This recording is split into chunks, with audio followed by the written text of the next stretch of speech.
Assalamu alaikum wa rahmatullah.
Salam, who always obeyed Allah's orders no matter how hard they were.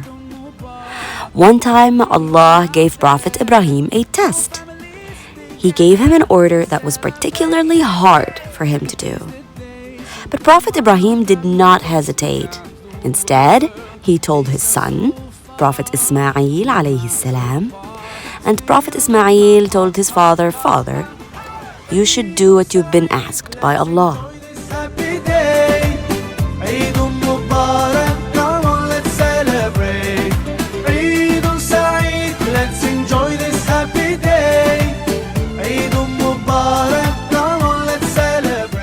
And as a reward to Prophet Ibrahim alayhi salam, who did not hesitate to obey one of the most difficult orders he's ever had to obey, Allah subhanahu wa ta'ala sent him a ram. Prophet Ibrahim sacrificed that ram and distributed its meat.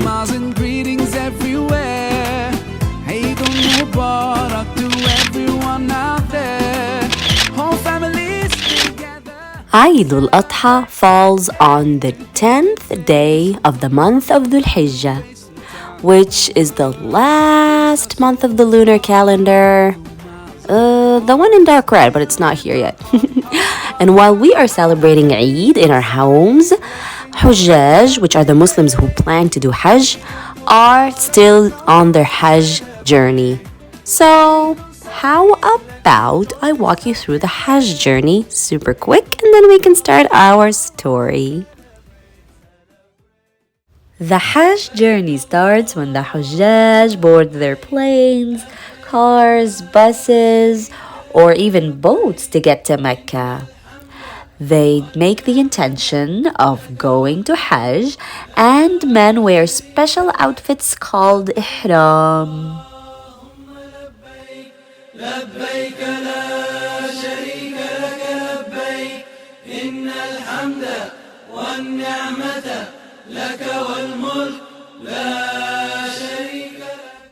Ihram is a two-piece outfit made of white cloth. No sewing is allowed and only pins can be used to make sure that everything stays where it's supposed to.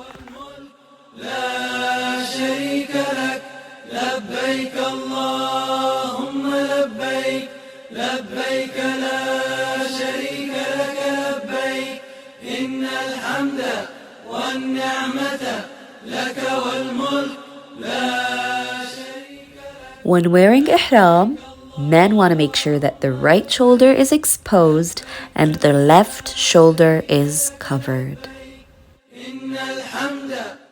When Hujjaj get to Mecca, they start immediately by doing tawaf, which means going around the Kaaba. If they are able to, they pray behind Ibrahim's station, which is that golden building at the bottom. They can also enjoy drinking some Zamzam water. Next, they go back and forth 7 times between the 2 hills of Safa and Marwa. And when they're done, they make lots and lots of dua. And when they're done with all the steps of Umrah, they can take their ihram off. The next day, they have to put on their ihram again and make intention to start Hajj, and they go to a city called Mina, where they sleep in tents. And this is what the city of Mina looks like. The next step for Hajjaj is to go to Mount Arafat. They make all kinds of dhikr, like La ilaha illallah, subhanallah, alhamdulillah, and they make lots and lots of dua from dhuhr or asr all the way to maghrib.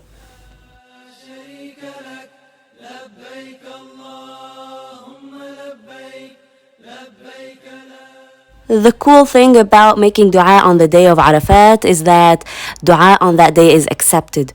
So anything you ask Allah for repeatedly and with all your heart, inshallah, it will be answered.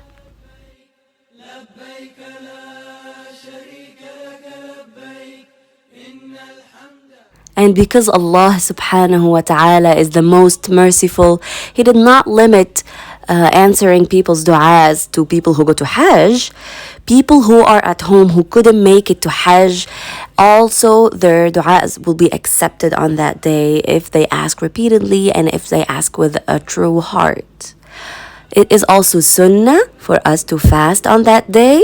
So some of you may have noticed that your parents have fasted the day before Eid al-Adha. And here is what Mount Arafat looks like at night.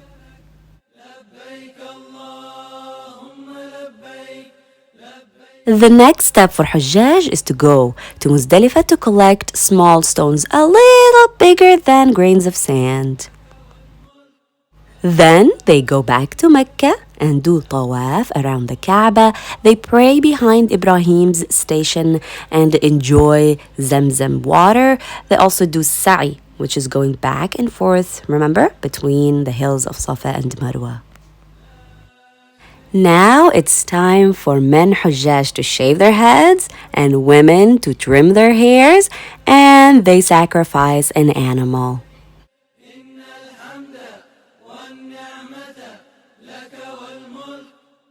Next, Hujjaj go to Mina and start throwing the stones that they have collected at 3 pillars.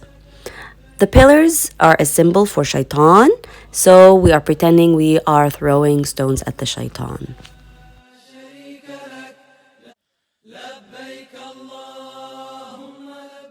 Unfortunately, there are some people with really bad aim and they end up aiming at other people and hurting them. So guys, remember, when you go there, only aim at the pillars. And remember that the size of the stones is not supposed to be humongous, just a little bigger than a grain of sand. So maybe a size of a pea or a garbanzo bean.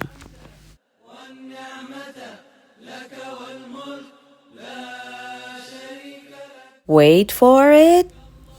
There it is. Too big. Don't do that. Hujjaj have 3 days to do the throwing, which is called Rami, and then they go back to Mecca to do the final tawaf, and they are done. And here are Eid celebrations from my home country, Egypt. Now pause the video, jump 10 times, and take deep breaths, and let's start. Today's story is called The Best Eid Ever by Asma and illustrated by Laura. So Asma is the author and Laura is the illustrator. Now let's begin this story, and when we begin anything we say, Bismillah. Good job. Bismillah. Anisa sat in her bed, looking out the window. Her parents were away at Hajj and she missed them. Saudi Arabia was so far from her home in America. She thought about last year's Eid when she had worn her new outfit with flowery orange henna designs on her hands. Daddy had said she looked just like a princess. Her mom had let her eat candy before breakfast, and they all went to Eid prayers together and visited friends all day. But today, the house was quiet. Just then, Anisa's grandmother bustled into the room. Anisa, happy Eid! Nani sat on the bed and greeted her granddaughter with a big hug and kiss. Why the sad face, my dear? Nani gently brushed the hair out of Anisa's eyes. Do you miss Mommy and Daddy? I know it's hard without your parents here. But please don't be sad. Today, of all days, we'll have fun together, just you and me, okay? Anisa tried to smile. She didn't want her grandmother to feel bad. Okay, she said as Nani stood up and walked over to the closet, lifted a blanket on the closet shelf, and pulled out a box that had been hidden underneath. Ooh. Anisa pulled the ribbon off the box and opened it. Her eyes lit up as she saw the beautiful Eid clothes from Pakistan. Pulling out the dress on top, she ran her fingers over the soft, shimmering fabric with its gold embroidery and shiny sequins. Purple and gold bangles clicked together as Nani unwrapped them. Handmade Pakistani shoes tucked in tissue paper still lay in the box. Nani, I love my new Eid clothes. How did you know purple was my favorite color? I can't wait to get dressed. There's still more, Nani said, smiling as she pulled a bright red outfit and a silky yellow outfit out of the box. Each outfit came with bangles that were matching. So matching bangles and matching shoes. There are 3 sets of clothes, one for each of the 3 days of Eid. Now, which one do you want to wear to prayers this morning? The purple one! It will look beautiful on you. I will iron it while you get ready. But first, I have to stir the lamb korma. Lamb korma! Anisa jumped out of bed and ran to the kitchen. The smell of her favorite dinner cooking on the stove made her mouth water. Please, can I taste some? Nani scooped up a spoonful and gave Anisa a taste. Anisa savored it and said, Yum! It's good! I'm glad you like it. Now let's hurry and get ready so we're not late for the prayers. At the prayer hall, the Imam gave a khutbah about Hajj. Anisa had a hard time at paying attention because she kept thinking about her parents and wishing that they were there with her. After the khutbah was over, the women and the children in the women's section folded their prayer rugs and greeted each other. Anisa hugged so many people, and the donuts on the back tables were quickly finished. Anisa noticed 2 young girls standing alone. The older girl's hijab was torn, and the younger girl's dress fell almost to the floor, and she kept her arms bent so the sleeves wouldn't slip down over her hands. She walked over to them and, Why didn't you wear your Eid clothes today? She asked. The older girl stared shyly at the floor. Seeing that her sister was not going to answer, the younger girl blurted out, We don't have new clothes this Eid. We had to leave all of our stuff and run away when a fire burned our house down. Maryam, we have to be thankful that the war can't get us now. We are safe and we are together. Dad says Allah will give us whatever we need. I wish Dad were here with us, but ever since we came to America, he always has to work. He even had to work on Eid. But later he's going to bring Zainab and me candy, and we're going to the masjid together for the afternoon prayers. Before Anisa could say anything, Auntie Selma pulled her into a big bear hug. She saw Maryam pick up a piece of a donut off the floor. The girl looked around quickly, and then she put the donut piece into her mouth and licked the sweet glaze off her fingers. As people were leaving the prayer hall, Anisa kept looking back at the girls. Finally, she let go of Nani's hand and went back over to them. She didn't know what to say, but she couldn't leave without talking to them again. Hesitantly, she asked them, Maybe we could play together sometime? Instantly, Maryam's face lit up. Sure, said Maryam, flashing a bright smile. But Zainab continued to look at the floor. Where do you live? In the apartments by the mosque. Zainab lifted her head to look at Anisa. A small, shy smile crossed her face. In number 63. A motherly woman ushered her 3 children and Zainab and Maryam out of the prayer hall. At home that afternoon, while Nani was heating up the food for dinner, Anisa told her about the girls that she had met. Nani listened quickly. Sometimes when families leave their homes because of war or other bad problems, they have to leave behind everything they own. Many families have come to America as refugees, looking for a safe place for them and their children. Does Allah help these families? Of course, my dear. Allah helps everyone. Nani was stirring the curry, but sometimes not in the way you might think. Instead of just taking away the bad times, he might send good people to help them through the bad times. Meanwhile, those families still have to work hard and trust that Allah's help is always near. And then Nani opened the oven door to check on the roti. Do you remember the story of Prophet Ibrahim and his wife Hajar? Anisa nodded.